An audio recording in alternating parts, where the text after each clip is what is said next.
दोस्तों आज हम बात करने वाले हैं उत्तराखंड के लिए शुरू होने जा रही 11 नई नियमित ट्रेनों के बारे में। जी हाँ, यहाँ पर 1, 2, 3, 4 नहीं बल्कि 11 जो नई नियमित ट्रेनें हैं जो कि यहाँ पर पूरी तरह से अस्थायी तौर पर चलेंगी। इनके यहाँ पर रेलवे शुरुआत करने जा रही है उत्तराखंड से, यानी कि उत्तराखंड वासियों को एक जो बड़ा उपहार, एक जो बड़ा तोहफा है, उसके रूप में ये जो 11 नई नियमित ट्रेनें हैं इनकी शुरुआत रेलवे करने जा रही है। जिनका पूरा रूट क्या होगा, वही सप्ताह में कितने दिन गाड़ियाँ चलने वाली है, फ्रीक्वेंसी क्या तय किए गए हैं, इन सभी चीजों की जानकारी भी निकल के सामने आ चुकी है। साथ ही इनको लेकर रेलवे ने क्या जानकारी दिया है, इनकी शुरुआत हमें कब देखने को मिलेगी, इन सभी चीजों की जानकारी भी आज मैं आपके साथ शेयर करूंगा पूरे डिटेल में। यानी कि कुल मिलाकर उत्तराखंड को मिलने जा रही ये जो 11 नई नियमित ट्रेनें हैं इनके बारे में पूरा डिटेल जानने के लिए, समझने के लिए आप इस वीडियो को ध्यान से देखिएगा। बाकी अभी से इस वीडियो को लाइक और चैनल को सब्सक्राइब कर लीजिए। और आइए अब शुरू करते हैं आज के इस वीडियो को एंड जानते हैं उत्तराखंड के लिए शुरू होने जा रही है 11 नई नियमित अस्थायी ट्रेनों के बारे में।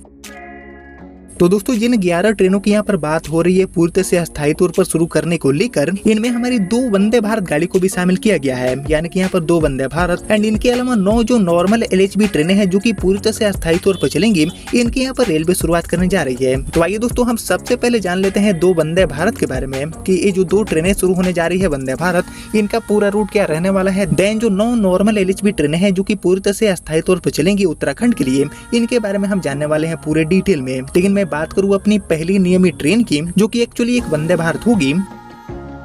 तो एक्चुअली इस गाड़ी का संचालन रेलवे करने वाली है काठगोदाम से नई दिल्ली के लिए। जी हाँ, काठगोदाम से नई दिल्ली के बीच में चल रही जो शताब्दी है, इसके अलावा वंदे भारत गाड़ी को भी रेलवे अब शुरू करने जा रही है, जो कि यहाँ पर सप्ताह में 6 दिन चलेगी। 8 कोच की ट्रेन होगी वंदे भारत, जो कि लगभग 281 किलोमीटर की जो दूरी है उसको तय करने वाली है। बाकी अभी चल रही जो शताब्दी है उसके मुकाबले आधा से लेकर 1 घंटे समय की जो बचत है वो ट्रेन करने वाली है काठगोदाम से नई दिल्ली के लिए, जो की एक बहुप्रतीक्षित मांग भी रही है। काफी लंबे टाइम से यात्री चाहते हैं कि काठगोदाम से दिल्ली के लिए शताब्दी के अलावा वंदे भारत को बुलाया जाए, और इसलिए इस गाड़ी की शुरुआत पूरी तरह से अस्थायी तौर पर रेलवे सप्ताह में 6 दिन करने जा रही है उत्तराखंड के लिए। बाकी इसके अलावा मैं बात करूँ उत्तराखंड को मिलने जा रही हमारी दूसरी वंदे भारत की,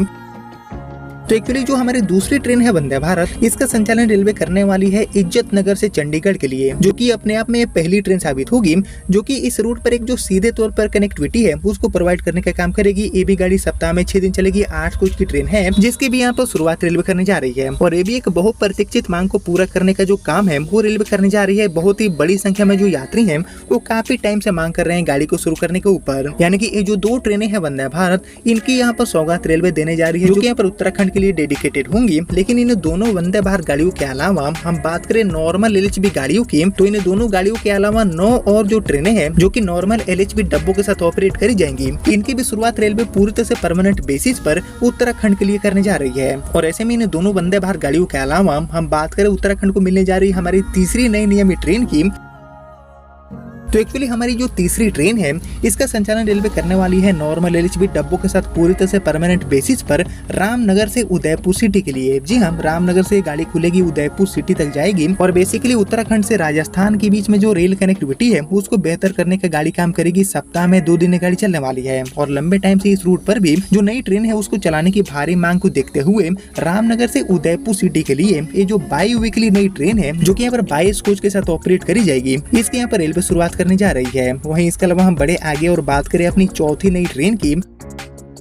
तो एक्चुअली हमारी जो चौथी नई ट्रेन मिलने जा रही है उत्तराखंड के लिए, इसका संचालन रेलवे करने जा रही है काठगोदाम से सूबेदारगंज के बीच में, जो कि एक रोजाना चलने वाली ट्रेन होगी, जो कि काठगोदाम से सूबेदारगंज के बीच में अभी के मुकाबले जो रेल कनेक्टिविटी है उसको काफी हद तक बेहतर कर देगी, क्योंकि ये गाड़ी यहाँ पर रोजाना चलने वाली है। और आपको पता होगा कि काठगोदाम से सूबेदारगंज के बीच में यात्रा करने वाले जितने भी यात्री हैं उनको अभी काफी परेशानियों का सामना करना पड़ता है, जिसको यहाँ पर कम करने के लिए, यात्रियों को नई सहूलियत देने के लिए काठगोदाम से सूबेदारगंज के बीच में ये जो रोजाना चलने वाली नई अस्थायी ट्रेन है इसके यहाँ पर शुरुआत रेलवे करने जा रही है। वहीं इसके अलावा हम बड़े आगे और बात करें अपनी 5वीं नई ट्रेन की, तो उत्तराखंड के लिए हमारी जो 5वीं नई ट्रेन है इसका संचालन रेलवे करने वाली है इज्जत नगर से SVD के लिए, जो कि यहाँ पर 2 दिन चलने वाली नई अस्थायी ट्रेन होगी। 22 कोच की ट्रेन होने वाली है, जिसमें आपको स्लीपर, जनरल एंड AC सभी तरह के कोचेस की सुविधा देखने को मिलेगी, जो कि यहाँ पर इज्जत नगर से श्री माता वैष्णो देवी कटरा के बीच में एक बेहतर रेल कनेक्टिविटी को प्रोवाइड करने का काम करेगी। और ऐसे में इस गाड़ी की शुरुआत सप्ताह में 2 दिन रेलवे करेगी, और आगे डिमांड को देखते हुए हुए गाड़ी के फेरे बढ़ेंगे और ये गाड़ी बहुत ही कम समय में सुपर हिट भी होने वाली है, क्योंकि इस रूट पर भी ट्रेनों की भारी कमी है और यात्रियों के लिए नए ऑप्शन के रूप में आ रही ये जो ट्रेन है इज्जत नगर से श्री माता वैष्णो देवी कटरा जाने वाली ये जो नई बाई वीकली ट्रेन है वो यात्रियों के लिए पसंदीदा गाड़ी भी बनेगी। बाकी इसके अलावा हम बढ़े आगे और बात करें अपनी छठी नई ट्रेन की,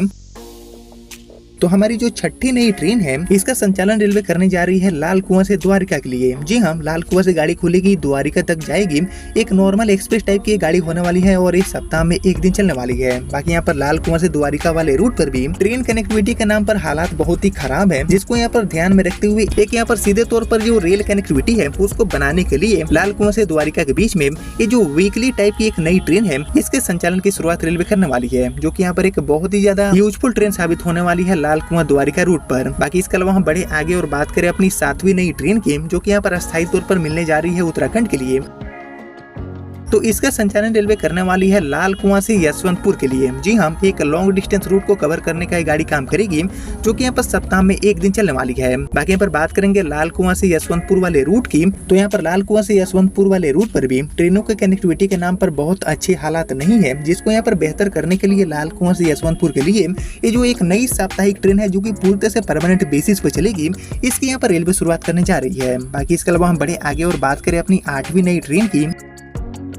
तो उत्तराखंड के लिए हमारी जो 8वीं नई ट्रेन है इसका संचालन रेलवे करने वाली है पूरी तरह से परमानेंट बेसिस पर लाल कुआं से कामाख्या के लिए। जी हाँ, लाल कुआं से गाड़ी खुलेगी एंड कामाख्या तक जाने वाली है। कामाख्या माता के दर्शन करने वाले जितने भी श्रद्धालु हैं उनके लिए ये गाड़ी डेडिकेटेड तौर पर साबित होगी। बाकी बात करूँ इस गाड़ी की, तो लाल कुआं से कामाख्या के लिए सप्ताह में एक दिन गाड़ी की शुरुआत रेलवे करेगी। लॉन्ग डिस्टेंस रूट है, इसलिए वीकली के तौर पर गाड़ी चलने वाली है लाल कुआं से कामाख्या के लिए। बाकी इस रूट पर भी ट्रेनों के नाम पर बहुत ही यात्री परेशान हो जाते हैं अपने यात्रा को पूरा करने के लिए, जिसमें यहाँ पर राहत दिलाने के लिए एंड एक जो सीधी कनेक्टिविटी है उसको प्रोवाइड करने के लिए लाल कुआं से यशवंतपुर के लिए ये जो नई वीकली ट्रेन है इसकी शुरुआत रेलवे करने जा रही है। बाकी यहाँ पर लाल कुआं कामाख्या रूट के अलावा हम बढ़े आगे और बात करें अपने 9वें रूट की, जिस पर एक नई अस्थायी ट्रेन की शुरुआत रेलवे करने जा रही है सप्ताह में 4 दिन। तो एक्चुअली हमारा जो 9वां रूट है ये चुना गया है कासगंज से नई दिल्ली वाला। जी हाँ, कासगंज से नई दिल्ली के बीच में एक जो नई ट्रेन है जो कि यहाँ पर सप्ताह में 4 दिन चलेगी, एक्सप्रेस टाइप की गाड़ी है, इसकी यहाँ पर रेलवे शुरुआत करने जा रही है। बाकी यहाँ पर बात करेंगे कासगंज नई दिल्ली रूट की, तो कासगंज से नई दिल्ली के बीच में ये जो सप्ताह में 4 दिन चलने वाली नई ट्रेन सेवा है इसकी शुरुआत होने के बाद यात्रियों के लिए एक बड़ी सहूलियत मिलने वाली है, क्योंकि यहाँ पर लंबे टाइम से यात्री चाहते हैं कि कासगंज से नई दिल्ली वाले रूट पर ट्रेनों की संख्या बढ़ाई जाए, नई ट्रेनें लाई जाए। तो ऐसे में सप्ताह में 4 दिन चलने वाली ये जो नई ट्रेन सेवा है जो कि एक एक्सप्रेस टाइप की ट्रेन है वो उन यात्रियों के लिए एक बहुत बड़ी सहूलियत लेकर आएगी जो कि इस रूट पर यात्रा करने में परेशानी झेलते हैं। बाकी इस रूट के अलावा हम बढ़े आगे और बात करें अपने 10वें रूट की, तो उत्तराखंड के लिए मिलने जा रही हमारी जो 10वीं नई अस्थायी ट्रेन है इसका संचालन हमें देखने को मिलेगा कासगंज से सिकंदराबाद के लिए। जी हाँ, हैदराबाद का जो कनेक्टिविटी है उसको यहाँ पर बेहतर करने के लिए कासगंज से सिकंदराबाद के बीच में एक जो रोजाना चलने वाली एक्सप्रेस टाइप की ट्रेन है इसके यहाँ पर रेलवे शुरुआत करने वाली है। इसमें बात करेंगे कासगंज सिकंदराबाद रूट की, तो आपको पता होगा कि कासगंज से सिकंदराबाद के लिए भी एक सीधे तौर पर यात्रा करने वाले जितने भी यात्री हैं उनको काफी अभी परेशानी झेलनी पड़ती है, जिसको यहाँ पर ध्यान में रखते हुए कासगंज से सीधे ही सिकंदराबाद के लिए रोजाना चलने वाली ये जो नई एक्सप्रेस ट्रेन है इसके यहाँ पर रेलवे सौगात देने जा रही है। बाकी इसके अलावा हम बढ़े आगे और बात करें अपने लास्ट गाड़ी यानी कि हमारी 11वीं नई अस्थायी ट्रेन की, जिसके यहाँ पर रेलवे सौगात देने जा रही है उत्तराखंड के लिए। तो एक्चुअली हमारी जो 11वीं नई ट्रेन है इसका संचालन रेलवे करने वाली है कासगंज से वाराणसी के लिए, जो कि यहाँ पर सप्ताह में 3 दिन चलेगी और ये भी एक नॉर्मल एक्सप्रेस टाइप की ट्रेन होने वाली है। 22 कोच के साथ गाड़ी चलेगी। इसमें बात करेंगे कासगंज वाराणसी रूट की, तो कासगंज से वाराणसी के लिए भी लंबे टाइम से नई ट्रेनें चलाने की भारी मांग देखने को मिल रही है यात्रियों की तरफ से एंड यात्री संघों की तरफ से, जिसको यहाँ पर ध्यान में रखते हुए एंड यात्रियों को एक बेहतर सुविधा देने के लिए कासगंज से वाराणसी के लिए सप्ताह में 3 दिन चलने वाली ये जो नई ट्रेन सेवा है इसको यहाँ पर शुरू करने का फैसला लिया गया है, जो कि यहाँ पर यात्रियों के लिए एक बहुत ही बड़ी सौगात साबित होगा। बाकी इसको लेकर बात करें रेलवे से मिली जानकारी की कि आखिर इन सभी गाड़ियों को लेकर रेलवे ने क्या एक्शन लिए है, कब इनकी शुरुआत हमें देखने को मिल जाएगी ट्रैक पर। तो हाल ही में ये जो 11 जोड़ी नई ट्रेनें हैं यानी कि टोटली अप एंड डाउन मिलाकर ये जो 22 नई ट्रेनें हैं इनको लेकर मिली जानकारी के अकॉर्डिंग इन सभी गाड़ियों को लेकर पूर्वोत्तर रेलवे इज्जत नगर मंडल ने एक जो पूरा डिटेल प्रस्ताव है उसको यहाँ पर रेलवे बोर्ड को भेज दिया है। बाकी इनमें इज्जत नगर चंडीगढ़, इसके अलावा काठगोदाम से नई दिल्ली के बीच में वंदे भारत को भी शामिल किया गया है। बाकी इज्जत नगर चंडीगढ़ वंदे भारत गाड़ी का जो संचालन है वो इसी महीने या फिर अक्टूबर के महीने में शुरू होने की उम्मीद है। और बाकी बची ये जो सभी 9 ट्रेनें हैं जो की यहाँ पर नॉर्मल 22 कोच के साथ LHB डब्बों के साथ चलेगी, इनकी भी शुरुआत शुरुआत हमें साल 2025 खत्म होने से पहले ज्यादातर रूटों पर देखने को मिल सकती है, क्योंकि इनको लेकर प्रपोजल ऑलरेडी भेजे जा चुके हैं और जैसे जैसे इन प्रपोजलों को हरी झंडी मिलती है रेलवे मंत्रालय की तरफ से, देन इन सभी गाड़ियों में से एक एक करके परिचालन की जो शुरुआत है वो यहाँ पर होगी, जिसके बाद ये जो सभी 11 रूट्स हैं, इंपॉर्टेंट है जो रूट्स हैं, उन पर यात्राएं काफी हद तक आसान बन जाएगी, जिसमें हमारी 2 वंदे भारत गाड़ियां भी शामिल है, जिनकी शुरुआत आपको 2025 खत्म होने से पहले देखने को मिल जाएगी। बाकी यहाँ पर देखने वाली बात ये होगी कि रेलवे बोर्ड की तरफ से इन सभी गाड़ियों का जो डिटेल प्रपोजल भेजे गए हैं, इनको कब तक अप्रूवल मिलता है, लेकिन जो उम्मीद बनी है, इंपॉर्टेंट जो रूट्स हैं, इनको ध्यान में रखते हुए उम्मीदें बनी है कि ज्यादातर रूटों को 100% अप्रूवल रेलवे बोर्ड देगा। और जैसे ही इनको लेकर आगे कोई नए अपडेट मिलते हैं तो मैं आपको फिर से अपडेट कर दूंगा, लेकिन फिलहाल इस वीडियो को अभी नहीं रखते हैं। मिलते हैं आपसे अगले वीडियो में, तब तक के लिए जय हिंद जय भारत।